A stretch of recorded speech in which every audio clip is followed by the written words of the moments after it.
pretendimos con este documental fue el dar a conocer, dentro del suceso de la desbandada, en el que ya se habían recogido testimonios de los testigos y se había tratado en varios documentales el tema de la represión que hubo durante la huida de la población.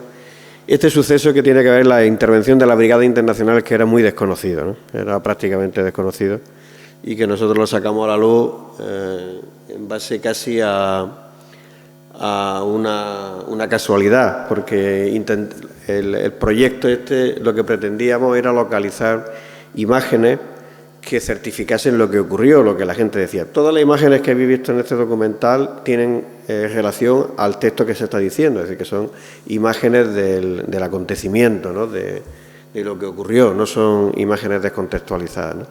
Y con eso nos encontramos con la presencia de las brigadas internacionales, y esto fue lo que intentamos difundir con este documental. Junto a este documental se hizo una exposición que ha estado expuesta en Armilla hasta hace una semana aproximadamente, y que ya ha estado en varios sitios, y un pequeño librito de fotografías, con todas estas fotografías que aparecen aquí, que acompaña a la exposición, ¿no?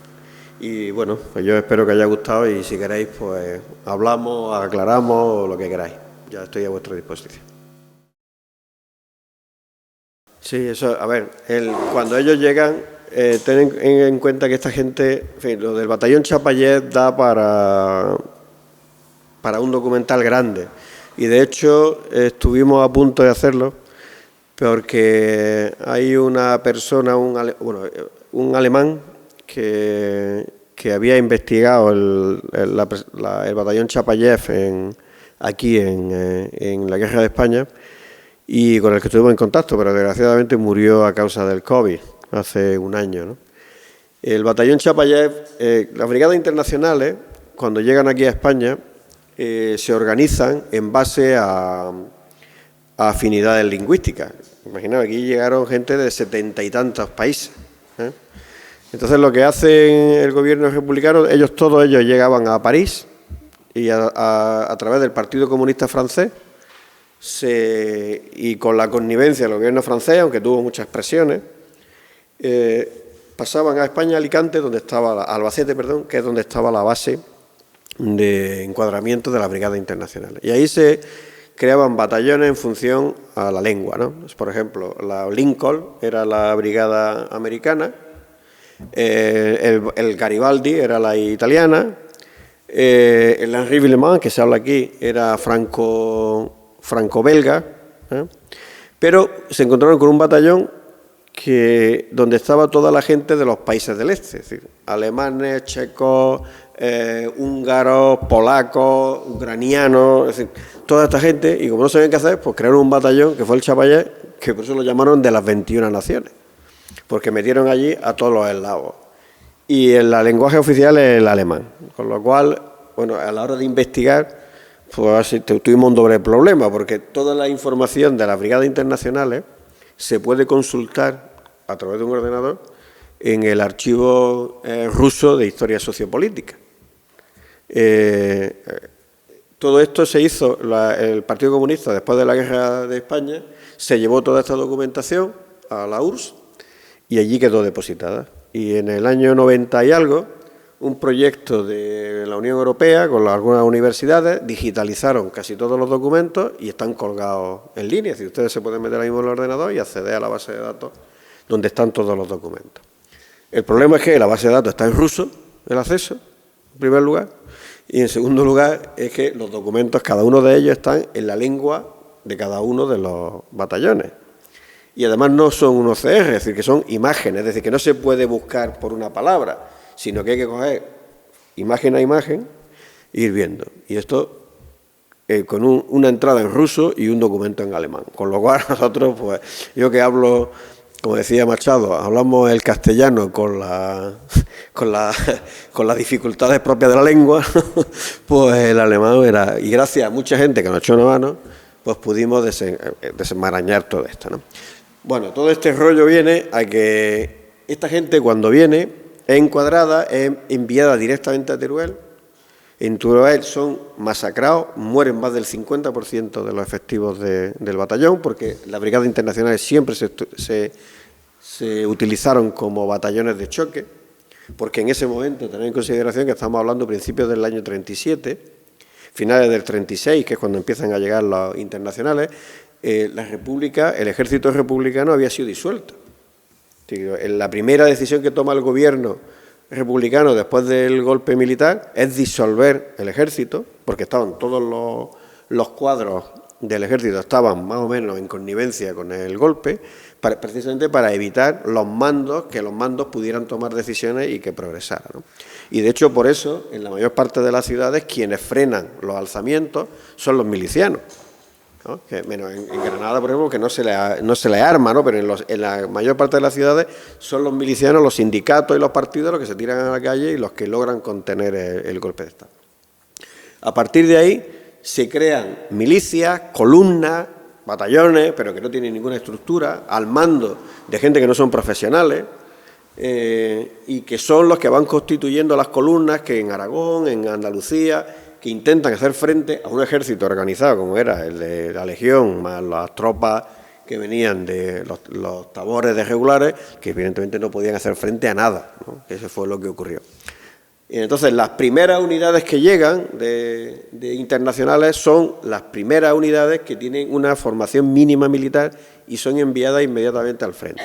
Y entonces son las que tienen el mayor porcentaje de bajas. El Chapallés entra en Teruel y pierde el 50% de los efectivos, después entra de nuevo, se va a Utiel, y estando en Utiel, descansando, es cuando se movilizan de nuevo y se les trae aquí.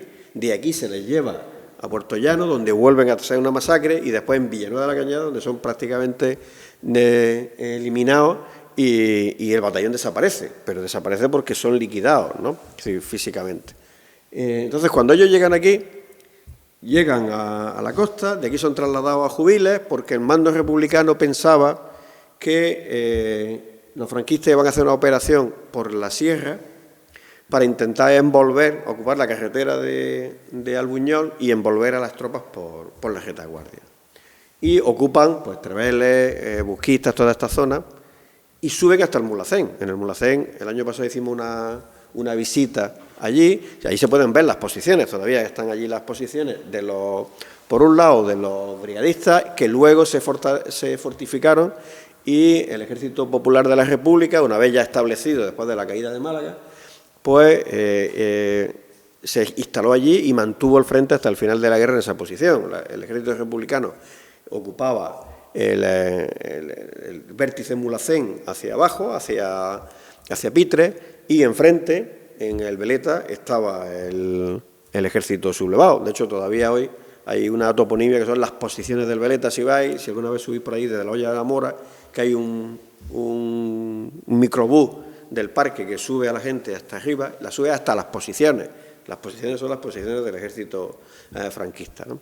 Entonces, esta gente llegó allí sin equipamiento de invierno de ningún tipo. Subió en febrero y se metió en las grietas de lo que había, y pudieron guarecerse en lo que podían, ¿no? Es decir, fueron unas condiciones terribles, pero terribles, ¿no? De las que soportó esta gente mientras estuvo allí conteniendo el frente, ¿no?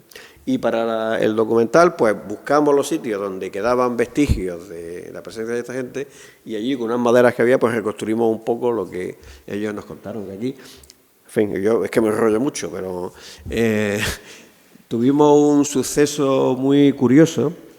Habéis visto que ahí de vez en cuando aparecen unos testimonios de gente, ¿no?, que están sacados de la literatura. Hay uno que aparece que es Julius Schachner, ¿no?, que es un austríaco. Bueno, pues nos pasó una cosa muy curiosa. Nosotros, desde hace muchos años, desde el año 2003, hacíamos unas marchas, que las seguimos todavía haciendo, en el que en febrero, pues desde Motril o desde Almuñécar, vamos andando por la carretera hasta la desembocadura del Guadalfeo, que ya es el lugar de la memoria. Fue una de las últimas decisiones que tomó el gobierno que hubo de Izquierda Unida y el PSOE antes de que entrara el Partido Popular, y se declaró un lugar de la memoria. Bueno, pues en un acto que hicimos en Castelldefels, uno de los pueblos que aparece aquí, en el que colocamos una placa en recuerdo del médico canadiense Norman Bethune, que también aparece aquí, porque fue el punto más cercano a Motril hasta donde llegó. Pues cuando estábamos haciendo allí un acto, pues en fin, con la gente que había por allí y tal y cual, se acercó una señora que se presentó, que ella era parlamentaria del Partido de la Izquierda Europea en el Parlamento Europeo, y que quería, si era posible, que quería leer una carta que había escrito su marido, pero que no hablaba muy bien castellano y que además la emoción no le permitía leerlo. Pues encantado. Y este hombre empezó a hablar porque resultaba que su padre era uno de los que había estado en el batallón, que había estado en Castelldefels y había estado en Sierra Nevada. Pero claro, él dio el nombre de su padre, que era Heinrich Schwarz, creo que era, ¿no? Y yo, hablando un poco con él, digo, cuando terminamos el acto, digo, pues no recuerdo haber leído nada de este hombre, de Heinrich Schwarz. Dice, no, es que su nombre, porque todos los que vinieron aquí tenían nombres falsos, porque todos los que vinieron aquí vinieron en contra de su gobierno. Es decir, los gobiernos europeos prohibieron a sus ciudadanos que participasen en la guerra de España. De tal modo que tenían que venir con un nombre falso, porque si no, a la vuelta, como le pasó a este hombre, pues iban a ser detenidos, condenados, en algunos casos, pues incluso fusilados. Claro, su nombre en clave aquí, o falso, era Julius Schwarz, este testimonio que habíamos estado leyendo. Bueno, pues ya la cosa, ya empezamos a hablar. Este hombre resulta que tenía una casa en la Herradura, que venía de vez en cuando por aquí, y era en principio un hombre muy distante, no quería hablar del tema, porque decía que le causaba mucho dolor. Después me pude enterar a través de su mujer que tanto su padre, Julius Schwarz, como su madre acabaron en los campos de concentración nazi, después de aquí, la madre en Dachau y él en Mauthausen. Sobrevivieron con muchos traumas, evidentemente, y después, cuando volvieron a Austria, su padre fue represaliado por el gobierno austriaco, estuvo en una lista represaliada, etcétera, etcétera, etcétera. Todo el hombre le costaba, era muy doloroso hablar de este tema. Pero después de algún tiempo, creo que fueron un par de años, me llevó a su casa allí y me enseñó la bandera de la compañía que había estado su padre, que al morir la tenía guardada y él la tenía, ¿no? Y quiere donarla a un museo español, pero quiere que sea un museo de la guerra de España, no quiere que sea un museo provincial ni nada por el estilo, ¿no? Fijaos la historia que tuvimos en aquella tarde allí en Castelldefels, pues en el acto que hicimos allí.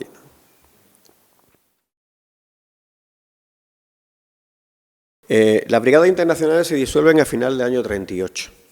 Es una decisión que toma el gobierno republicano para intentar que la Sociedad de Naciones obligue al gobierno franquista a disolver la ayuda militar alemana e italiana, que evidentemente no ocurrió. ¿Qué fue lo que ocurrió? Pues que en ese momento, a finales del 38, principio ya del 39, la guerra está perdida, ¿no?, en España. Se produce la salida masiva, la primera oleada de gente que llega a Francia, y el gobierno francés lo que hace es a toda la gente que cruza la frontera meterla en campos de concentración. Son los campos franceses a los que luego irán los españoles. Como sabéis, por los campos franceses luego pasaron casi 400.000 españoles, y en donde murieron más de 10.000 españoles. Una de las cosas que no se sabe es que en los campos franceses murieron más españoles que en los campos de exterminio nazi, que es un tema de los que estamos nosotros investigando precisamente ahora mismo, ¿no? Esa gente fue encarcelada allí, inicialmente retenida, para ser luego trasladada a sus países de origen. ¿Qué es lo que pasaba? Que en Austria ya había un gobierno nazi, en Alemania había un gobierno nazi, en Polonia se encontraba en la misma situación, de tal modo que la mayor parte de esa gente no podía volver a sus países de origen, porque si iban allí lo iban a... como así ocurrió, ¿no? A los pocos que pudieron volver fueron fusilados. Incluso la Unión Soviética, los que vinieron de aquí, cuando llegaron allí fueron encarcelados en campos de concentración y la mayor parte de ellos fusilados. Porque el gobierno en aquel momento de Stalin entendía que los que habían salido de allí podían ser o colaboracionistas o era gente que no se había entregado a la lucha, como ocurrió con buena parte de los brigadistas, que no quisieron irse después al finalizar la guerra y se quedaron aquí todavía encuadrados en unidades republicanas, ¿no? Cuando ellos llegan allí se encuentran con los campos de concentración. Son retenidos por el gobierno francés porque no sabe dónde enviarlos y, como sabéis, a mediados del 39 se produce ya la entrada de la Segunda Guerra Mundial y la ocupación de Francia por los alemanes. Y en ese momento el gobierno de Vichy entrega a toda esta gente a los nazis y acaban en los campos de exterminio. Casi todos en Mauthausen o en Dachau, creo que también, si no recuerdo mal, casi todos los que van allí son exbrigadistas, ¿no? Y esa es la situación que hay. Hay que tener en consideración además que Francia, pese a que el gobierno que tenía en ese momento era el gobierno de Léon Blum, que era el gobierno también del Frente Popular francés, que era un gobierno de izquierda, pero sufrió el chantaje de Gran Bretaña.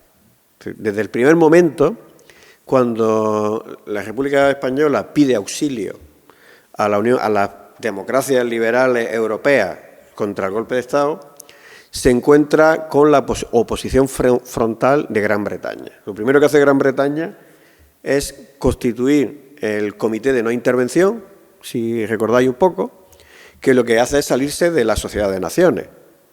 Sí, España intenta, con Bayo a la cabeza, que este asunto se trate en la Sociedad de Naciones, pero como sabía Inglaterra que ahí estaba ganado, es decir, era claramente un golpe de Estado con una injerencia extranjera de Alemania e Italia, lo que hace Inglaterra es constituir el Comité de No Intervención y saca el marco de la Guerra de España de la Sociedad de Naciones y la mete en un grupo donde está Inglaterra, Francia, Italia, España, la Unión Soviética y Alemania, creo que ya lo he dicho, ¿no? Y ahí es donde se discute todo. Y Gran Bretaña amenaza a Francia de que si apoya al gobierno español republicano o le da suministro o ayuda, no va a apoyarlo en caso de que Alemania invada a Francia.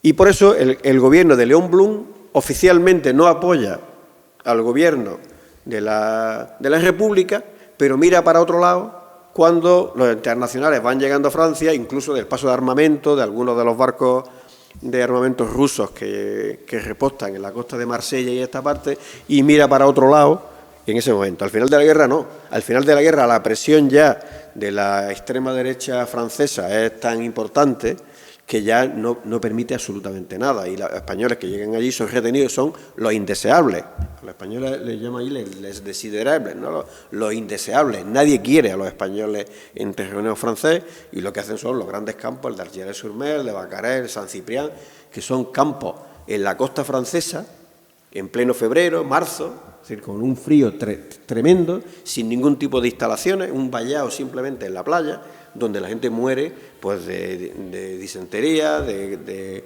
diarrea, de hambre. Aquello fue terrible, ¿no?, la situación que se encuentran los españoles cuando llegan a Francia. Y después, bueno, pues está la historia, después se le obliga a trabajar en las compañías de trabajadores extranjeros por parte de los franceses, construyendo la línea Maginot y todo esto. Cuando veáis la Vuelta Ciclista, yo en mi página de Facebook lo pongo de vez en cuando, siempre cuando llega al Alto de la Madeleine, ¿no?, que se ve, bueno, yo siempre lo pongo, el Alto de la Madeleine, esa carretera la construyeron los españoles, prisioneros en los campos franceses, y allí hay una placa, cuando se llega arriba, que recuerda a todos los españoles que estuvieron allí, que construyeron esa carretera, ¿no? Las asociaciones de nietos de los refugiados españoles allí son muy activas en todo el sur francés, en toda esa parte, y están haciendo una labor importantísima de recuperación de la memoria de los españoles que estuvieron allí. Aunque la mayor parte de esos refugios se construyeron en esa fecha, ¿no?, porque, claro, Almería, la verdad es que no tenía ningún interés estratégico, por eso no se ocupó inicialmente, ¿no? De hecho, no tenía ni baterías de defensa costera. Por eso después, cuando se bombardea por el mar, el almirante Graf, ¿no?, el acorazado este de bolsillo, que bombardea Almería, en represalia por el hundimiento de un barco alemán, no tiene defensa. Sí, Almería no tenía un valor estratégico, ¿no? Y claro, toda esta gente que llega, como comentaba, la cifra, bueno, se habla de 150.000, de 200.000 personas. Imaginaos eso en una ciudad con 50.000 habitantes. Es decir, aquello fue una catástrofe. Y la gente que llegó, hay muchos testimonios de mujeres embarazadas. Bueno, Eusebio Rodríguez Padilla, que es el historiador que más, bueno, fue el que encontró los planos de los refugios y el que ha escrito casi todo lo de allí. Ahora ha encontrado un dato de 700 mujeres que fueron trasladadas a Elda para que pudiesen parir, porque no tenían quirófano ni tenían espacio en Almería para poder hacerlo, ¿no? Pero las condiciones fueron terribles, es decir, terribles. Las fotos que habéis visto ahí, que son las que tomó, esas fotos que se ven ahí de la desbandada, de la gente huyendo, son las que toma este médico, el Norman Betúnez, junto con Hans Sisse, que era su ayudante, y son las únicas que se conocen de este suceso, no hay más información, ¿no? Ya digo que en el bando sublevado hubo una labor sistemática de hacer desaparecer toda la documentación, toda. No hay ni una sola carpeta en la que aparezca información. En Salamanca llega y en Ávila y cogen las carpetas de la aviación o de las unidades que están allí, cogen la carpeta amarilla, lo abre y no hay nada. Bueno, aquí es que hay dos cosas. Nosotros empezamos en el año 2003. Se hacían 3 marchas, una que se sigue haciendo, desde Málaga hasta el Peñón del Cuervo. Sí, es que ahora, desde hace 3 años, se creó una asociación nueva que se llama La Desbandada. Esto de la marcha completa se empezó a hacer con el 80 aniversario. Fue en el 2017. Se hizo la primera. 2017, sí, en el 2017. No. 2017 no. Sí, en el 2017 se hizo la primera marcha, esta completa. Nosotros llevamos desde el año 2003. Lo que pasa es que el empuje que ha tenido esto y la repercusión mediática, pues en cierto modo ha apantallado todo el trabajo que el resto de las asociaciones llevamos haciendo mucho tiempo, ¿no? Pero bueno, nosotros bienvenido sea, todo lo que sea darle difusión a esto y que se conozca y que se sepa, pero pues magnífico, ¿no? Sí. Sí, hubo un congreso que organizó esta misma asociación en colaboración con el Partido de la Izquierda Europea y ligado al tema del antifascismo y tal y cual, y estuvieron en Mollina. Adra fue el punto desde donde se inició por decirlo así, la recuperación, la contraofensiva, ¿no? Y cuando llega Gallo, aquí se produce... Aunque hay gente que no le gusta la expresión, la desbandada de todo el ejército. Es decir, la caída de Málaga fue un desastre. Hasta tal punto que la caída de Málaga es lo que hace que se le dé ya la estructura divisionaria al Ejército Popular de la República y ahí cambia radicalmente el concepto del ejército republicano. La caída de Málaga hace que, por ejemplo, las milicias ya desaparezcan, que hasta ese momento eran el núcleo del ejército republicano, que las mujeres salgan de los frentes.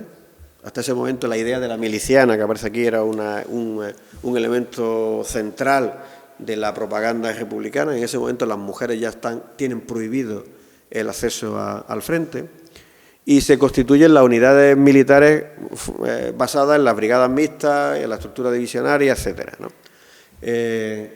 Precisamente por el desastre de Málaga, ¿no?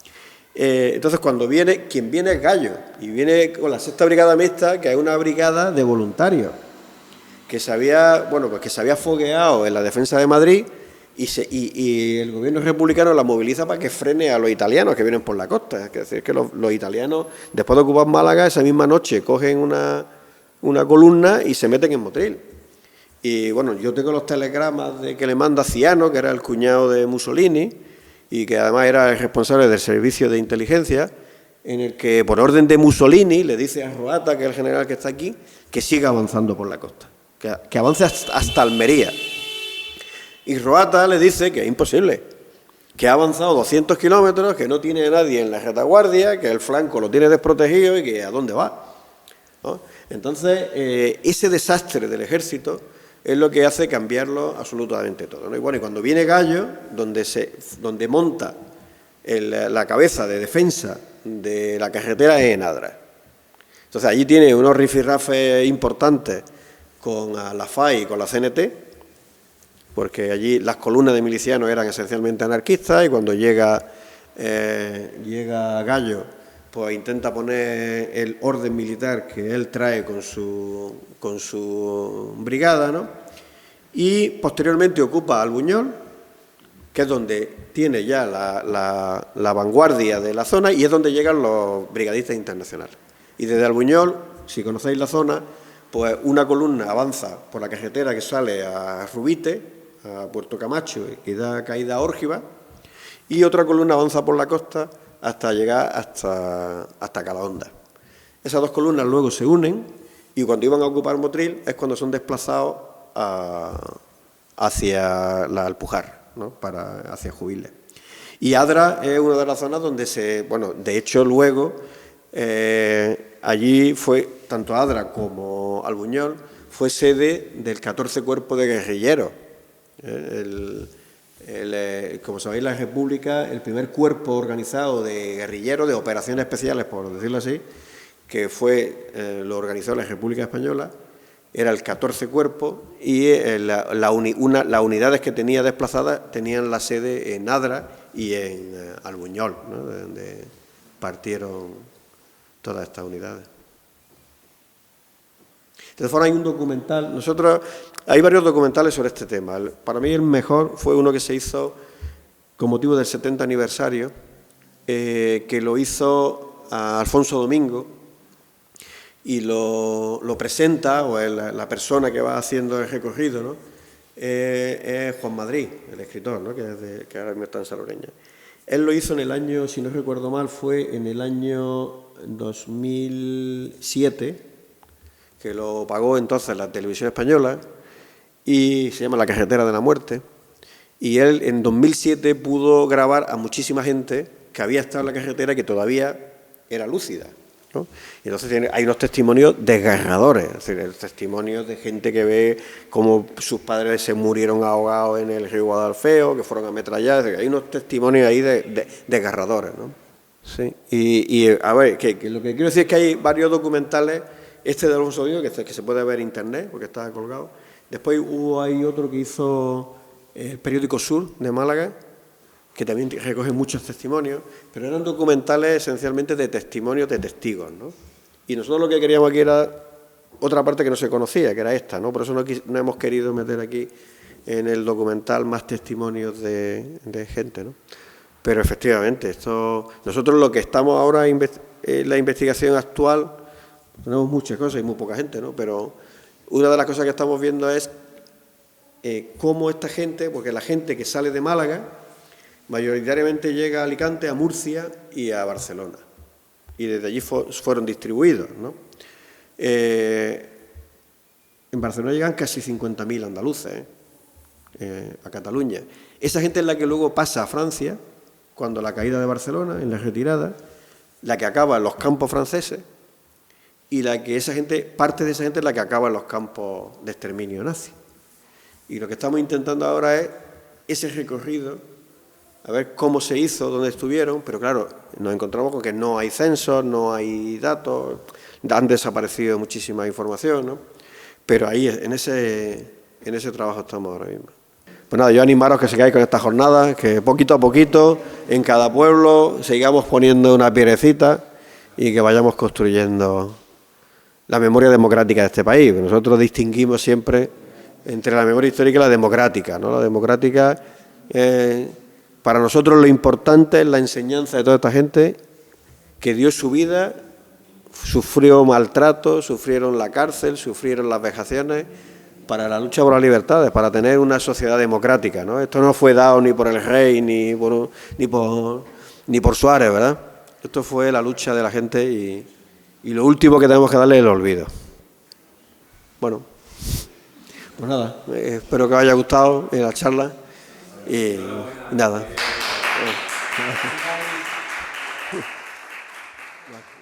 Muchas gracias.